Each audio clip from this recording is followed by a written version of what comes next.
Welcome to this special edition of the Stephen A. Smith Show, coming at you over the digital airways of YouTube and, of course, iHeartRadio. Now, I'm standing here before you right now, but I'm not really doing that because I'm on vacation, okay? So I had to tape a little something for you because you know why? I know in the crevices of your heart, deep, deep down somewhere, you'd miss me. Therefore, I wanted to make sure I gave you a little something when I walked away and went away to an undisclosed tropical location. Having said all of that, I just want to let you know that on this particular show, shows like this, you're going to see tweets, you're going to see videos, you're going to hear phone calls. Why? Because the people like to communicate with me, and I like to be a man of the people. That's what I pride myself on being. Now, I ain't trying to run for election. I ain't trying to run for El Presidente. I don't want that responsibility, okay?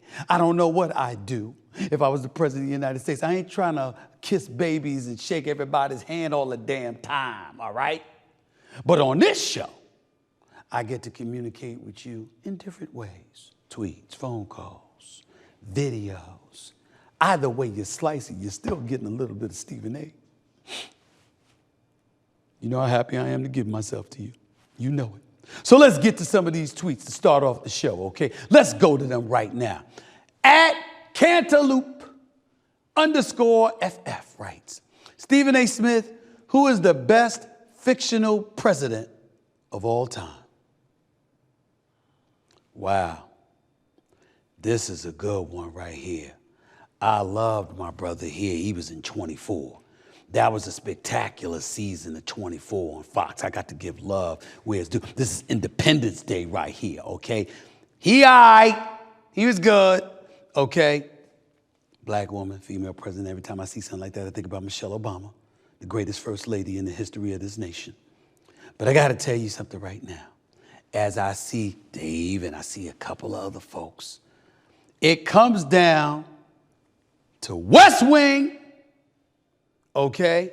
And this one right here, this man was playing Bill Clinton, the one and only John Travolta. I forgot the name of the movie. I apologize. It'll come to me in a second. But I'm telling you right now, I mean, when he sat up there and said, you know, the primary colors. He was like, I just don't lie. I can't stand that. Trying to sound like Bill Clinton. And he did a pretty damn good job of it, too. Plus, he was a philanderer. We know this and all that other stuff. I would say this to you. This was great because he did a phenomenal job. You know, it was a fable. You know, it wasn't real and stuff like that. He ain't supposed to, you know, you gonna think Bill Clinton and stuff like that, but they didn't admit he was trying to play Bill Clinton, but clearly he was. But this man right here, Mr. Sheen himself, West Wing, doesn't get any better than that man right there. Spectacular. This would be the choice right here.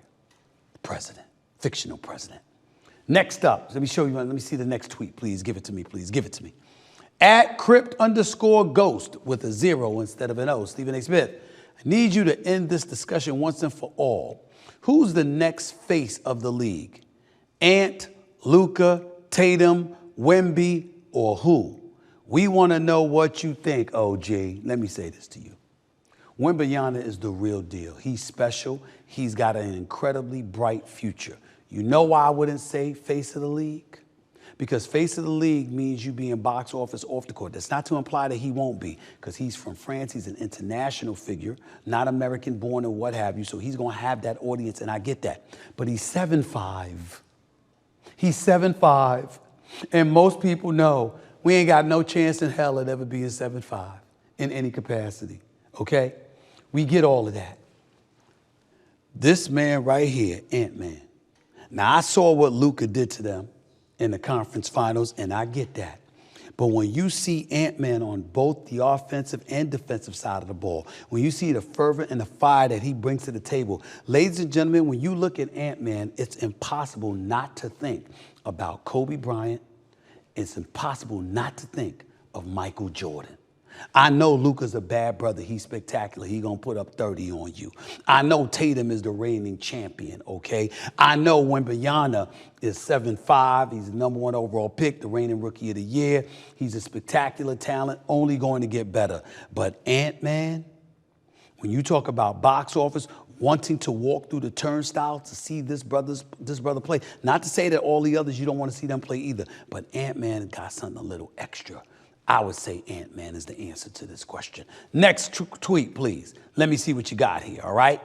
At Unsports ESPN, Stephen A. Smith, what is the proper amount of cash to keep in your wallet? $200. Now, 500 could be a bit excessive, particularly if you got a bunch of 20s. 1,000 and all of that stuff could be excessive, but $50, $20, that's too little. And here's what I want you, and I'm very serious about this. I don't wish this upon anybody, but I want you to understand what I'm trying to say. I'm from the streets. I'm from Hollis, Queens, and Queens, New York, and I'm telling you this. If somebody wanted to rob you, and they stick you up, and you got $10 on you or something like that, they want to do you harm because they're annoyed they took the risk and you ain't got anything to show for it. But if you got about $200 in your pocket, at least they could get a meal or a couple of meals or a few meals. They could fill a gas tank. They could do a lot of different things with $200. It don't have to be 500. It doesn't have to be 1,000. Everybody can't afford to walk around with that. But you could dig up $200. Perfect amount to carry on you at all times is about $200. If you got to call an Uber because your car breaks down, you can get Uber with $200. You understand? You need some gas, you can get gas with $200. You want to stop at a fast food restaurant and beyond, you got $200. You could do that. You ain't alone. You got a couple of people you can afford to treat them too. All right? You can afford to stop at a restaurant or whatever, and not an expensive one, but you can afford to stop at a restaurant, you can get a meal for $200. $200 is the perfect number. Am I right, Russ? Right. I think so. Next tweet. Let's go. At what is it? HRY Chillick. HRYCHLIK. Stephen A. Smith, how much money would it take to get you and Shannon in a boxing ring? Nothing. Never. You expect me to get in a boxing ring with the Black Hulk? Are you insane? Why don't you just ask me to sign my own damn death warrant? Do you know, true story, I was talking to Shannon one time. And I was just sitting there rapping. I'm like, yo, brother, you know what I'm saying? And again, I laugh with him because I love him to death, man. I got to know him. I love my brother right there. But I loved it when Saturday Night Live spoofed him and Cat Williams. You know what I'm saying? Oh, come on now. You know what I'm saying? They was imitating him. It's the truth, Shannon. You remember when he was doing all that Saturday Night Live? It was hilarious. So he and I were talking, and I'm talking like I talk, right? And I accidentally poked him with my fingers out like this in his chest. Almost broke my damn fingers. He's the man of steel. That brother, the Black Hulk. I ain't getting in no damn boxing ring. I ain't getting in no octagon. Hell, the only place I want to be up against him is on First Take, and we talking. I ain't trying to mess with that brother. You understand what I'm saying? I mean, hell, even when he had beef with Mike Epps and stuff like that, Mike Epps like, ain't gonna be no fighting now. You see people talk about him. No, nobody talk about fighting that man. That's the Black Hulk. You better ask somebody. Shannon the real one now. Make no mistake. He said up there, Michelle Obama said, when they go high, when they go low, you go high. He said, no, when they go low, I go to the basement. That's what Shannon said. That's what Shannon, and he means it. He means it. That's the man of steel right there. That's the Black Hulk. Ain't nothing get me in the ring with that, brother. I know I look good, and I'm in really good shape right now, and I'm feeling really good about myself. But I'm anorexic compared to his ass. I ain't messing with that brother. Oh, no. Brother know his lane. Brother know his lane. Love you, Shay Shay. Let's go to the last tweet right here, please. Let's go to it right here. At Potato Gobbler, right? Stephen A. Smith, top 5 ways to enjoy a potato. I only know 2. Mashed and baked. That's it. You can add butter on it. Okay, that's a 3rd. All right, sweet potato, if you want to say that's a 4th, okay, fine, because I like my sweet potatoes. It's the only things I know. I ain't trying to get creative with no damn potatoes. Okay, French fry, that's 5. That was my producer just got in my ear. I ain't going to steal credit. He would steal credit, but I'm not a thief. It was him that told me that. That's not me. Potatoes, Sweet potatoes, mashed potatoes, baked potato with the butter. That's the 5. I hope that answers your question. You know what's next, by the way? I hope y'all like that segment with the tweets. Phone calls are next. We like to hear what people have to say. I appreciate people just calling up and letting the brother know how they feel. It's a good thing. It's never a bad thing. More of the Stephen A. Smith Show. Back with you in a minute.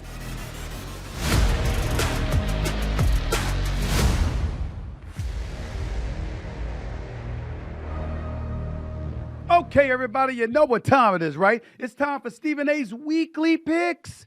Everyone knows I live and breathe sports, and I need to be right there in the middle of all the action. And how do I do that exactly? I use Prize Picks. That's how. You see, Prize Picks is the largest fantasy sports platform in all the land with over 3 million members. Not only that, it's incredibly easy to play. You just choose 2 or more players and pick more or less on their projected stats for the game. And the best part, you can pick players from any of the sports you love to watch. Caitlin Clark, Aaron Judge, or even Scotty Scheffler. And get this, sign up with code SAS and Prize Picks will give you $50 instantly when you play your first $5 plus lineup. You don't need to win your lineup to receive the $50 bonus. It's guaranteed. All you have to do is play a $5 lineup on Prize Picks and you'll get $50 instantly. Now, let's look at my winning picks, okay? Since football season is right around the corner, guess what? I'm getting started early with my picks for total pass yards by a quarterback in a season. Let's look at who we've got. Jets quarterback Aaron Rodgers, more or less than 3,749 and a half yards. I'm going with more. He sat out last season. 4 plays into the season, he got injured, tore his Achilles, out for the year. Here you are with a guy like Garrett Wilson, a target who is elite, make no mistake about it. He can make things happen. I look at Aaron Rodgers. I think he's going to put on a show this year. I think he's going to make major noise. I'm going with more. I'm going above the 3,749 yards. Dallas quarterback Dak Prescott, more or less than 4,099 and a half yards. Ladies and gentlemen, this is easy. This is easy. It's more. You know why it's more? Because it's the regular season. You know, we know he's allergic to the postseason. We know he ain't going to show up in the postseason, okay? But during the regular season, from September through December, Dak Prescott's all world, and he believes getting his numbers. He believes in getting his numbers. So he's definitely going to do that. They're going to throw the football all day, every day. We know how Mike McCarthy's going to do it. We know they're going to allow it, okay? So Dak is going to be just fine. He's going to get his yardage. He's going to get his stats, and it's going to position him to get his new dollars, his big-time contract. We know they just ain't going to win come playoff time. As long as you can accept that, you'll be just fine. Ravens quarterback Lamar Jackson, more or less than 3,299 and a half yards. I'm going to go with more. In today's generation, you're usually throwing for over 3,800 yards if you're a quarterback, if you're a big-time quarterback in the league. But none of them can run the football from the quarterback position the way that brother Lamar Jackson can. So when you look at it from that standpoint, he'll get his yardage, and he'll do just enough to be over 3,000 yards, 3,200 yards, 3,300 yards. But some of his damage, is going to be from running the football as well, because he ain't going to have to throw it as much as others have to. And that's where you get that from. I'm still going with more, though. And rookie quarterback, last on the list, is Caleb Williams of the Chicago Bears, more or less than 3,449 and a half yards. He's a rookie, ladies and gentlemen. Unless he's the second coming of C.J. Stroud, and I'm not sure I'm ready to go there as of yet, I'm going to say less. Do I think he'll have over 3,000 yards passing? Yes, I do. Do I think it'll be more than 3,449 and a half yards? I don't know about that. I'm going to go with less on Caleb Williams. That don't mean he's going to have a bad year. It doesn't mean he's going to stink up the joint. It doesn't mean that the Chicago Bears haven't found their quarterback of the future. I'm just saying I'm not sure it's going to be more than that. Those are my picks. Flow with it, y'all. It's what I do. Welcome back to the Stephen A. Smith Show right here over the digital airwaves of YouTube and, of course, iHeartRadio. This is a special edition of the Stephen A. Smith Show because I am on vacation. But I wanted to make sure that I gave you a little something to think about me and to remember me by while I'm away in my undisclosed tropical location. And in the midst of doing all of that, I just figured, hey, I took tweets earlier. Let me take some calls next, okay? Because we like to hear from the people, not just read what they say. We want to hear what they say from time to time, okay? If you're brave enough to call, I'm brave enough to listen. So let's get right to it. Niken in L.A., you're live with Stephen A. What's up? Hey, Stephen A., how you doing today? I'm all right. Talk to me. What's up? So when you got guys like Mario, Sonic the Hedgehog, Steve from Minecraft, who do you think is the best Super Smash Bros. Character to use? I have no idea. I have no idea. I'm a grown-ass man. How old are you, man? I'm 16. Oh, you're 16. So you're asking a 56-year-old man about video games? Hey, I mean, I think everyone can play video games. No. I'm not knocking. No. I'm not saying that you're wrong for like asking me about it. It's the expectation that I would know what you know. You know what I'm saying? I mean, could you have asked, do I watch it? Do I play it or something? I mean, I'm kind of busy. You know what I'm saying? But I will admit, I want to learn. I got to play some of these video games because my daughters be getting on me about it all the time. So you're absolutely right. You're not wrong. I'm just saying it's one thing to ask. It's another thing to have the expectation. You feel me? You're right. You're right. That's like me asking you. That's like me asking you, did you pay the mortgage? What would you say your favorite video game is then? Listen, I don't play a lot of video games. I really don't. I don't. Not at all? It's people around me that's playing them. You know what I'm doing, man? You want me to tell you what I'm doing, Nike? Ready for this? Oh. I'm buying the damn games. I'm buying the games. For my 2 daughters, for my 15 nieces and nephews, for some of their kids, because some of my nieces and nephews are in their 30s. It's stuff like that, man. It's stuff like that. Hey, but I appreciate it. I think it would be a good bonding experience, you know? Okay, so give me some advice. I'm listening. I'd say you could buy Super Smash Bros. You could play Minecraft. Okay. Minecraft. I was watching my daughter play that. Okay. Yeah, that's a really good game to play. All right. Okay, I'll try it. Listen, do me a favor. Call me back in a couple months. Give me a couple months to warm up, okay? Call me back in a couple months to ask me about it. All right? Yeah, I got you. I'm gonna go get it, and you deserve the credit for it. I'm gonna get it just because you told me to. It better not be no whack ass game now. Yeah. Thank you. It better be fun. I better now. I'm telling you right now. I better have a good time doing it. Yeah, you'd have a great time playing like Super Smash Bros. Or Minecraft. Okay. What I'd say. Okay. All right. I'm gonna take your word for it. All right. Thanks a lot, man. Appreciate the love. Caleb in New York. You're live with Stephen A. Talk to me. Hey, Stephen A. How are you doing? I'm doing all right. Thank you for calling. What's up? Yeah, I have a food question for you. You ready? I'm listening. All right. If you could have one but never have the other, are you picking steak or fried chicken? But never have the other? You never have the other. Like if I eat one, I have to sacrifice the other forever? Yes. Well, I'm going to sacrifice. I ain't going to lie to you. I mean, it's not the greatest thing for a black person to admit, but I'm going to sacrifice the steak to make sure I can get the chicken.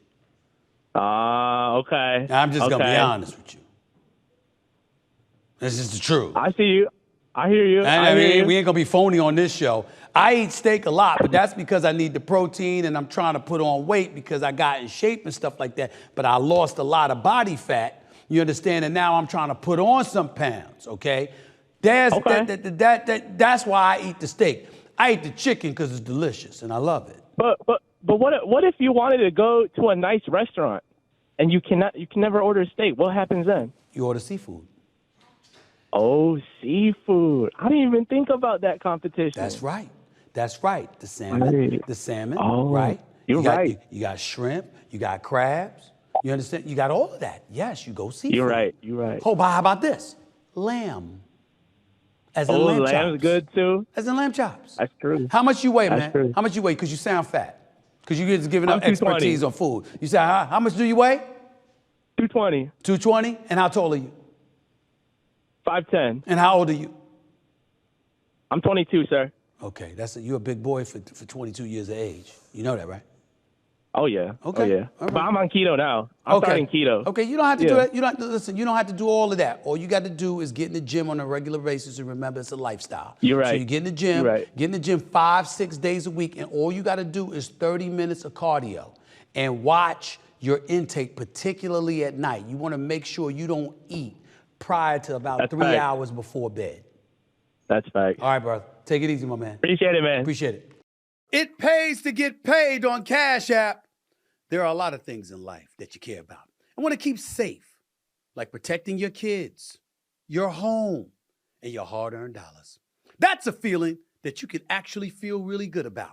Just like you can feel good about depositing your paycheck on Cash App, knowing you have security features like card lock and transaction alerts, so you never, ever have to worry if your money is safe and or secure. And when your money is safe, you can actually rest easy. With Cash App, instead of worrying about your money, you can spend time checking things off your wish list like watching your favorite team win the championship, being pampered on a 7-day cruise, going to your class reunion, and actually looking good while doing so. Those things make you feel good, just like you can feel good about depositing your paycheck on Cash App. That's money. That's Cash App. Download Cash App from the App Store or Google Play Store today. Chris in California, talk to me. You're live with Stephen A. What's up, baby? Hey, how's it going, man? I'm all right.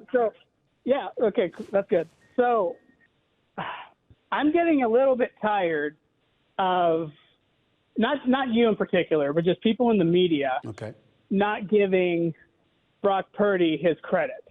I mean, I don't really know what else he has to do to, prove the doubters wrong. I get it. He lost the Super Bowl. Many quarterbacks have lost the Super Bowl. Right. I mean, he's got 4,000 plus passing yards this last season. Okay. One of the things was, he can't play from behind. He did that twice in the playoffs. True. And then, we get he's not mobile. Came back against Detroit. I thought they were going to lose that game at halftime. Came back against Detroit. I got to give credit where credit is due. You right, Chris? Yeah, and that was there. That was pretty cool. But I just want to know why is it so hard for people to admit he is a top 10 quarterback? Let me tell you why. First of all, I agree with you. So let me get that out the way first. I agree with you, all right? But let me play devil's advocate here. A lot of times you're looking at guys when they're playing the quarterback position, you're looking at their arm strength. Gone are the days where you look at somebody, you might be too young to notice or whatever, but a Kenny Stabler, for example, that used to play for the Raiders back in the day. He couldn't throw a long ball to save his life, but he would pick you apart piece by piece with short yardage throws in between the seams. Brock Purdy is an efficient quarterback, very efficient, I might add, master Kyle Shanahan's system, not to mention the fact that, again, he has shown up and he has won. He has proven to be better than Jimmy Garoppolo. He has proven to be, at least at this point, better than Trey Lance. He's proven to be better than a plethora of others, anybody that has been coached under Kyle Shanahan outside of Matt Ryan when he was the offensive coordinator in Atlanta and Matt Ryan was his quarterback. But here's the problem, Chris. When you're looking at arm strength, right, and you see that something is lacking, and then you take into account that you can dink and dunk the ball to a Christian McCaffrey, to a Deebo Samuel, to a lesser degree to a Brandon Ayuk, and of course George Kittle. Those plethora of weapons forces you to look at the team and say, damn, he got a lot to work with. A lot of other quarterbacks didn't have that. When we saw C.J. Stroud making noise last year, okay, he had Tank Dell as his wide receiver. So you look at things and you say to yourself, guys that can fling the ball or what have you, even Tua Tagovailoa got more credit. Why? Because Tua Tagovailoa can throw the long ball. And in our eyes, we think throwing long balls shows that you're a legit quarterback. But you're right. Brock Purdy needs to be appreciated more.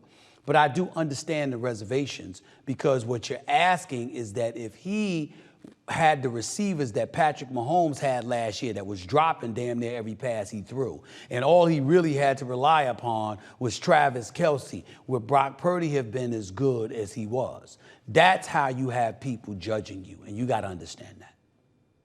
Well, one of the problems I have with that is, if we put, let's say Josh Allen, right? I mean, he has Stephon Diggs, right? And he has weapons, but we still keep him at he's an elite quarterback. Well, let me tell you why. I got to get ready to go, but let me tell you why. Because we saw him in that AFC Championship game perform at a very elite level against Patrick Mahomes. That's number one. Number two, he's a stud. He's 6'6", 6'7". He's running over opponents. He's throwing, scrambling outside of the pocket, throwing off balance, doing a lot of things that show you his athleticism and his greatness is supreme to most others. That's the issue. When we see Brock Purdy, we know how efficient he is, but we also believe that he's incredibly protected by a guy by the name of Kyle Shanahan, who's considered one of the greatest offensive minds in football and does an incredible job of protecting his quarterback. So those are things you can't ignore either. But again, you do have a good point in terms of asking a legitimate bona fide question, and I can't deny that. Appreciate the love, Chris. Thank you so much. Keep it coming.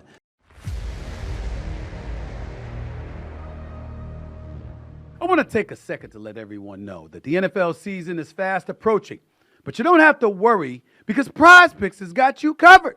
That's right. With America's favorite sport around the corner, Prize Picks is going to help you cash in. In case you didn't know, Prize Picks is a daily fantasy app where you can select 2 or more of your favorite players and then pick more or less on their projected in-game stats. What's even better, Prize Picks has something for every sports fan. Choose from the WNBA, MLB, boxing, and everything in between. You can pick Asia Wilson, Juan Soto, and Sidney Crosby, all in the same entry. I make my picks and submit early, all in less than 60 seconds. Then I sit back and I watch, and get this. Sign up with code SAS and Prize Picks will give you $50 instantly when you play your first $5 plus lineup. You don't need to win your lineup to receive the $50 bonus. It's guaranteed. All you have to do is play a $5 lineup on Prize Picks and you'll get $50 instantly. Pick more, pick less. It's really, really that easy. Brendan in Arizona, you're live with Stephen A. How are you? I'm fantastic. How are you? I'm all right. Talk to me. You're live with your boy, Stephen A. What's up? So obviously, I don't know if you saw, you probably did, Tom Thibodeau was extended 3 years for the Knicks. I did. And I'm just curious if you think, for one, what do you think of that decision? You know, about I think it's the right. I think it's the right Job. decision. I think it was the right decision, and I think Tom Thibodeau has earned it, and I think he's proven me wrong. I thought that Ty Lue would have been a better coach for the New York Knicks. I thought that was somebody that the New York Knicks should have pursued. I respect the hell out of Tom Thibodeau, and I know that he's done a decent job with the New York Knicks, but I always have this fear that he'll run you into the ground and you'll get hurt during the playoffs. Now, the New York Knicks had everybody hurt during the playoffs. Mitchell Robinson got hurt, OG Anunoby got hurt, Josh Hart got hurt, Jalen Brunson even got hurt, everywhere you turned. But the bottom line is that wasn't Tom Thibodeau's fault because you knew guys had been hurt earlier in the season and they had received a certain level of rest. So therefore, you can't blame him for running them into the ground because he didn't have them available for him to run them into the ground. I think he's done an exceptional job. He deserved a contract extension and he deserves a mea culpa from me personally because I thought that Ty Lue would be better suited for the Knicks job. And after the way he had them playing in the first 2 rounds of the playoffs, I can't say enough about the job that Tom Thibodeau did. He deserves a contract extension. That's where I'm at with it. All right, Brendan? Is that good enough for you? Do you think they're ready to compete with the likes of the Celtics this year? No. Well, let me take that back. They can compete. I think they need an additional big man now that they lost Hartenstein. They need an additional big man. But I like their core. I like Julius Randle coming back. I like Mitchell Robinson coming back. I love the pickup of Bridges. You kept Anunoby for $212 million. Jalen Brunson is re-upped with you. And on top of it all, you still have Josh Hart and Dante DiVincenzo. I don't have a problem with that at all. I think the New York Knicks are battle-tested and can give you a run for your money to some degree, but not to the degree that the Philadelphia 76ers can do with Joel Embiid. Maxey is no joke. Paul George with Maxey and Joel Embiid won't be a joke, but Joel Embiid, make no mistake, is the X factor. If this brother is 100% healthy, he is unstoppable. On one leg, he averaged 35 on the Knicks. This brother is scary great. And I can't put the Knicks above them with the arsenal, the offensive arsenal that the 76ers have available to them right now. All right? Appreciate the call. Noah in Alaska, you're live with Stephen A. What's up, Noah? How are you? I'm good, Stephen A. How are you? I'm all right. Talk to me. Hi. So my question today was basically regarding Michael Penix, and I'm thinking if he should stay in Atlanta, and if he does decide to stay in Atlanta, how long will it take until he'll replace Kirk Cousins? You know. Well, what's wrong with him staying in Atlanta? The brother hasn't even passed gas yet in the NFL. He hasn't even passed gas. He has not farted in the NFL yet. It hasn't been a game played. Hasn't even been a preseason game played. Why are you talking about how long should he be in Atlanta? I just think the Penix pick was not a great pick, okay? Because we picked up the Falcons picked up Kirk Cousins, which was time out. Do you think it wasn't a great pick because they picked him up, or do you think it wasn't a great pick because they already had Kirk Cousins? I think it wasn't a great pick because we already had Kirk Cousins. All right, now There let was me no stop you right there. sense- What is Kirk Cousins' record in the postseason? It's not that great.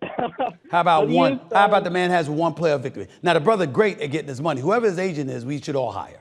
Okay, because he's great at getting. He's great at getting his money. But he's like 1-3 in the postseason. Okay, but he's got 1-4. great weapons around him. He's got so many weapons. You know And what the hell was Justin Jefferson? Chopped liver? He has the weapons. I just think the coaching staff in Atlanta, I think, is a little bit better than. Well, you know what? That's not saying a lot compared to what they had. I mean, I'm glad Arthur Smith is in Pittsburgh as an offensive coordinator, but as a head coach, I mean, I'm not about to brag home about it. So I get where you're coming from, but I also think it's okay to pick up Penix Jr., considering the fact that Kirk Cousins is coming off of his leg injury. I think that's the right thing to do because you want to ensure yourself at the quarterback position. Why not get a young brother with a rifle of an arm as a southpaw that can step into the lineup and make things happen in the event that your quarterback, who was hurt last year, who's coming back fresh off of an injury, doesn't have it or isn't healthy enough to go? I think you got a security blanket, and I think that was the right thing to do. I don't have a problem with that pick that the Atlanta Falcons made.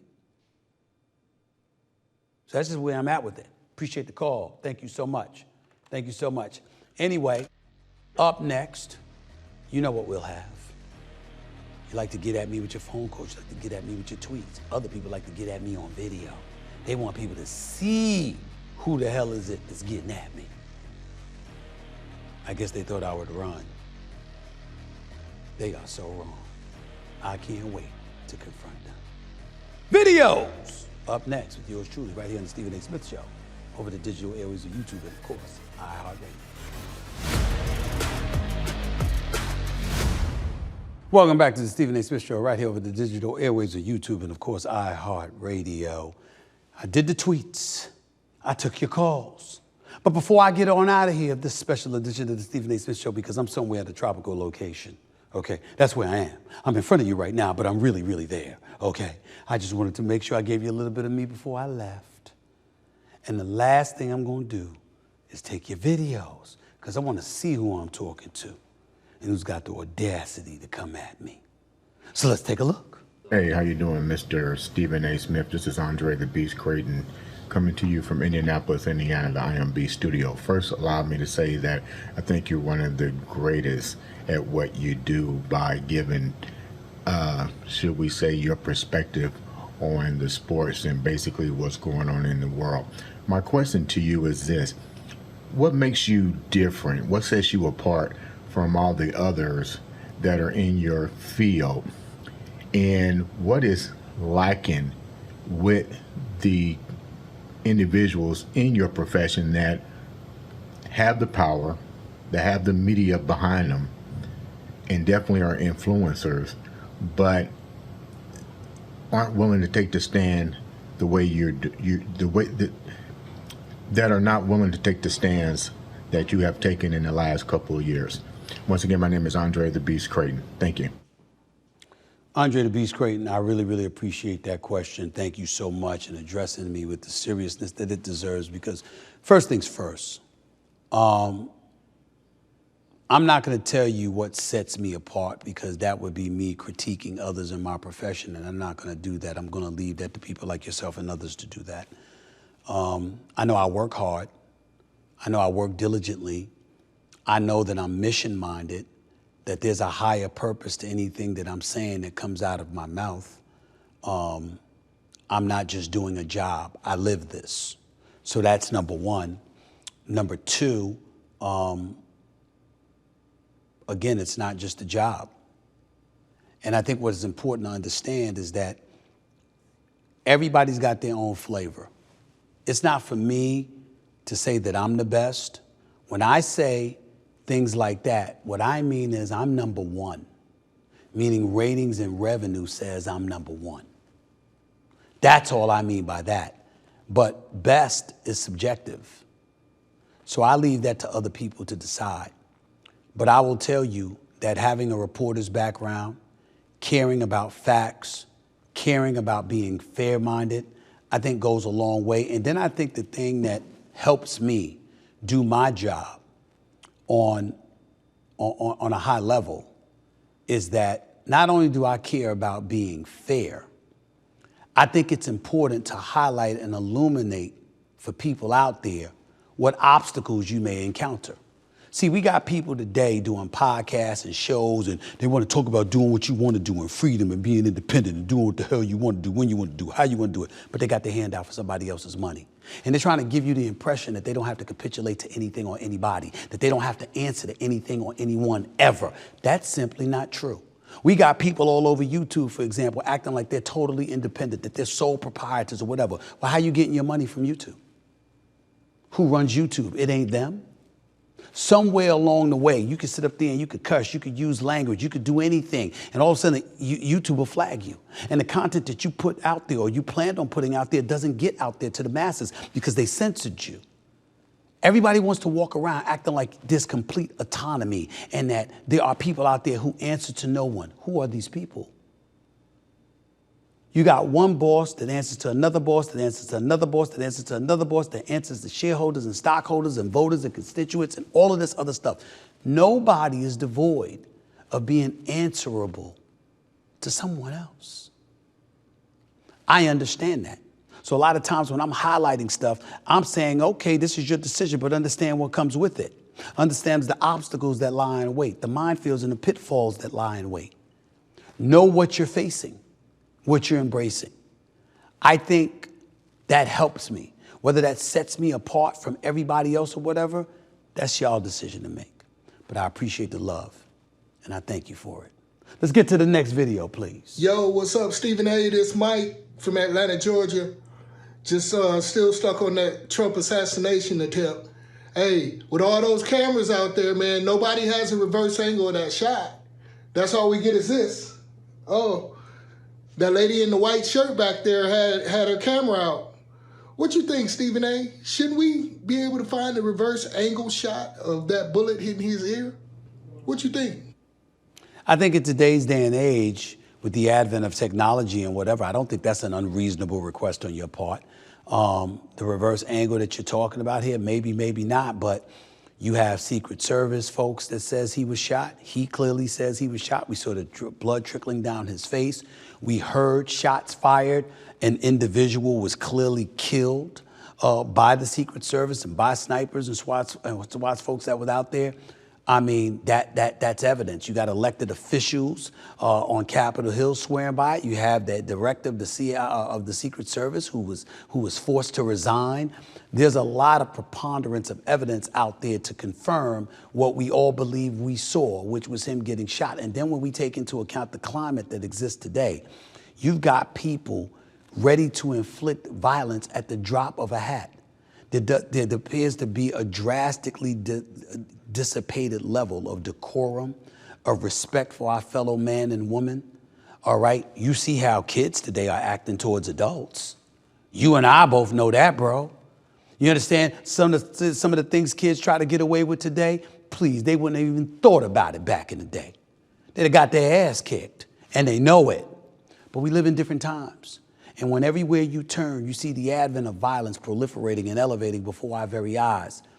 Unfortunately and sadly, it's not hard to deduce that there was an legitimate attempted assassination attempt on the former president of the United States. I believe it was. I understand those who want to be skeptical in a moment, and you say, looks fake, look this, look that. But once you collect your senses and you realize the times that we're living in and all the fallout from the incident itself, I think to intimate that it may not have been a legit shooting is immature. I'm not saying you're doing that because all you're asking is a reverse angle. But I'm just saying it is what it is. Thank God he wasn't killed, because if he were killed, the world would be a different place today. And America would be really, really different today. It would be very bad. It really, really would. Next video, what you got? What's up? It's Casey from Snellville, and I got a quick question for you, Stephen A. Out of everybody on the males basketball team, who do you think is taking the last shot? Shot on the line, fate of the universe. Who is taking the last shot to save us all? Appreciate it. On what team? Team USA? The last shot. You know me. I'm not going to lie to you. I'm going to say it's Steph Curry or Kevin Durant, assuming he plays. I know LeBron is Herculean and can make big things happen. I know Anthony Davis and Joel Embiid and all them brothers can get it done. Devin Booker, let's not rule him out. Tyrese Halliburton is no scrub. Jason Tatum is a champion. So is Jrue Holiday. So is Derek White. But if I got to rely on a shot maker, I'm going to shoot one of the most prolific scorers in the history of basketball and the greatest shooter that God ever created in Kevin Durant and Steph Curry, respectively. Those are going to be my choices. Next video, please. What's going on, Stephen A? This is Marcus from Baton Rouge. Just calling to ask you about my Hawks, even though I am a Hawks fan in Baton Rouge. Who do you think has more pressure on them this upcoming season? Would it be Trae Young playing with the #1 overall pick, or the guy that we just traded away in DeJounte Murray, who's right down the street in New Orleans, playing with Zion, CJ McCollum, and possibly Brandon Ingram all on the same team? Who do you think has more pressure on them? That's the easiest question I've received all day. It's clearly Trae Young. First of all, ain't nobody thinking about DeJounte Murray. It's not that he's a scrub, because he's not. He can ball, okay? And we understand that. But the reality is, when you look at DeJounte Murray and you see that he's in New Orleans, you ain't thinking about nobody but Zion Williamson. The New Orleans Pelicans goes where Zion takes them. And the fact that he got hurt after having a monster game against LeBron James, the game he got hurt, goes a long way, because you're imagining and fantasizing, if we see that Zion Williamson, oh, look the hell out. New Orleans could be a big-time threat. Ain't nobody thinking about the Atlanta Hawks. Nate McMillan should have never been fired.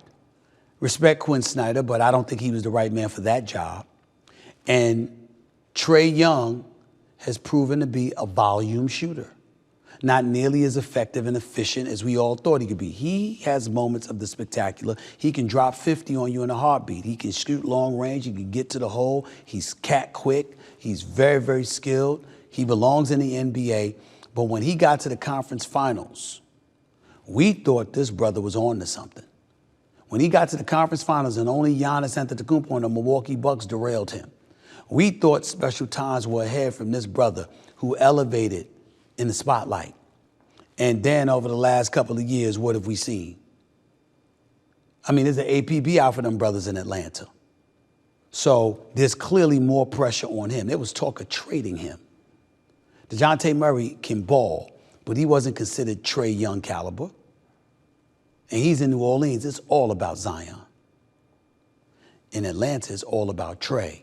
As in, what you gonna do, bro? Could you please step up your game? I believe in Trae Young. I know the brother's not a scrub, but he's got to be more efficient for the Atlanta Hawks to be more relevant. It's just that simple. That's it for this special edition of the Stephen A. Smith Show. I thank you for joining me, okay? I know I'm on vacation, but I still want to leave you with a little something to think about. I hope you were pleased with the tweets, with the calls, with the videos. I hope you like that, because you're going to see more of them incorporated into my regularly scheduled programs in the very, very near future. Until next time, ladies and gentlemen, when I get off vacation, I'll holler at you. Peace and love.